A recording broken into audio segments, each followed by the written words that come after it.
इन्डियाको हिस्ट्रीमा एउटा सकिङ प्लेन क्र्यास जसमा 240 भन्दा बढी मानिसको ज्यान गयो।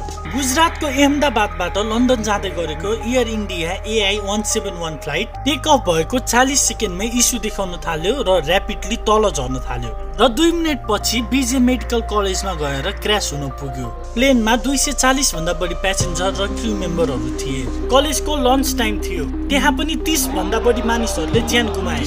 यो कुरा सकिङ किन छ भने यो specific plane type Boeing 787 Dreamliner plane अहिलेसम्म क्र्यास भएको हिस्ट्री छैन। 2009 देखि 2025 सम्म आइपुग्दा पनि यसको सेफ्टी रेकर्ड्स एक्सिलेन्ट थियो। यो प्लेनको म्यानुफ्याक्चरी डेट पनि 13 वर्ष अगाडि मात्र थियो र यो प्लेन टाइपको लाइफ स्प्यान 20 देखि 30 वर्षसम्म हुन्थ्यो। प्लेन उडाउने पाइलट सुमित सबरवालको पनि 8200 आवर्सको फ्लाइङ एक्सपिरियन्स थियो। यो इन्सिडेन्ट दिउँसोको 1:30 मा भएको थियो। वेदर पनि राम्रै थियो। यो प्लेन क्र्यासको रिजन के हो त? एक्सपर्ट्सहरूको इन्भेस्टिगेसन जारी छ।